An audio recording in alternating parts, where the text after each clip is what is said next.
होता है कि भाई एंगल ओ जो है वो एंगल ओ के इक्वल है। अच्छी बात है, पहला बात हम जानते हैं कि एंगल ओ जो है वो एंगल ओ के इक्वल होगा। वही बात हमने वहां पर लिखा भी है।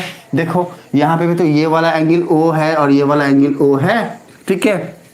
सेकंड ऑब्जर्वेशन क्या है, एंगल डी जो है ना एंगल बी के इक्वल होगा।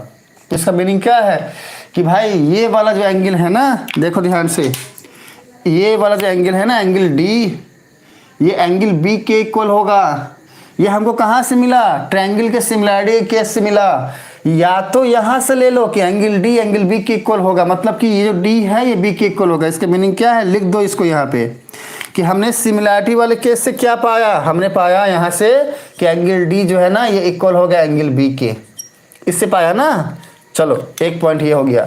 अच्छा दूसरा क्या है ना ऑब्जर्वेशन कि देखो ध्यान से बच्चा, ये कहीं ना कहीं अल्टरनेट इंटीरियर एंगल बन रहा है। देखो ध्यान से ये क्या हो रहा है, इसको देखो अगर ध्यान से तो ये जेट का शेप आ रहा है। देखो ये क्या बन जा रहा है, लगभग जेट बन जा रहा है।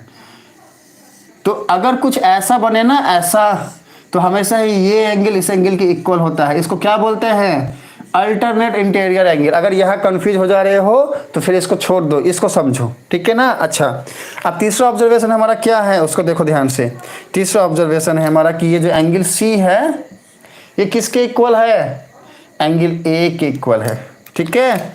देखो सुनो, हम लिख देंगे कि एंगल सी जो है ना इक्वल है एंगल ए के। मतलब क्या क्या मिल गया हमको, देखो हमको जो है ना ये वाला एंगल मिल गया इक्वल इसके, और दूसरा क्या मिल गया, एंगल सी जो है एंगल ए के इक्वल। मतलब ये जो एंगल सी है ना ये वाला ये इक्वल है इसके, और ये हमें फाइंड भी करना है एंगल सी और एंगल ए। तो अगर हम सी फाइंड कर ले तो ए मिल जाएगा, या फिर ए फाइंड कर ले तो सी मिल जाएगा, दोनों तो इक्वल है। ये हमारा ऑब्जर्वेशन है, ठीक है। तो इतनी बातें हमने डायग्राम देख के और ये जो गिवन डाटा है इससे देख के हमने लिख दिया। और कुछ बातें हमें पहले से गिवन है, जैसे एंगल बी ओ सी कितना है 125 डिग्री, मतलब ये वाला एंगल कितना गिवन है क्वेश्चन में 125 डिग्री। और एंगल सी डी ओ कितना है 70 डिग्री, मतलब क्या सी डी ओ, मतलब कि ये कितना है, ये 70 डिग्री गिवन है हमें। अब देखो कितना आसान होने वाला है सब कुछ फाइंड आउट करना। अब हम कमेंट पढ़ते हैं कौन क्या बोल रहा है। इतनी बात जो भी मैंने अभी बताई समझ में आ रहा है आप सबको, अगर तो बोलो फटाफट यस। मैंने अभी जो भी बताया है ना, अगर आप सबको समझ में आया है तो बोलना है यस, और अगर डाउट हुआ है तो बोलो पी, फिर हम रिपीट करके फिर से बताएंगे। अब रुको कौन क्या बोल रहे देख रहे, बहुत लंबा मैसेज चला गया क्या, एक मिनट रुको भाई। ओके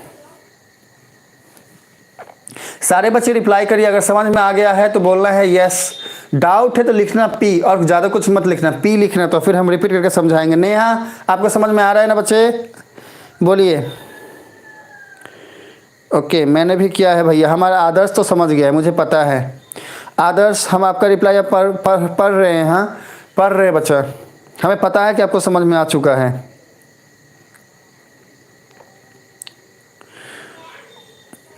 ए ओ भी वर्टिकली अपोजिट होगा, बहुत अच्छा। ओ ए बी का नहीं हो रहा है सर, ओ ए बी कहाँ है भाई, ओ ए बी का नहीं हो रहा है सर। अच्छा ओ ए बी का नहीं हो रहा है, अभी हो जाएगा। दृष्टि बोलिए कि सर ओ ए बी हम फाइंड नहीं कर पा रहे, अभी हो जाएगा दृष्टि। एक एंगल 55 आया, बाकी का दोनों कैसे आएगा नहीं पता, अभी फाइंड कर लेंगे। आदर्श बोल रहा है लीनियर पेयर से 55 हो गया, एक डी ओ सी एंगल, उसके बाद sum of angle in triangle D O C, उसके बाद सिमिलर। क्या बात है, हमारा आदर्श हमेशा ही सही बोलता है, अच्छा बोलता है। ओ ए बी भी 55 होगा ना, बिल्कुल 55 ही होगा, बाकी चेक करते देखते हैं।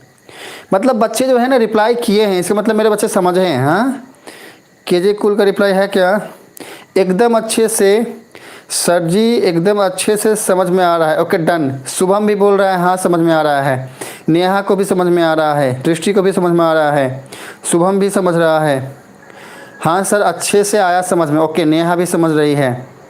हमारा आदर्श बोल रहा है डाउट है,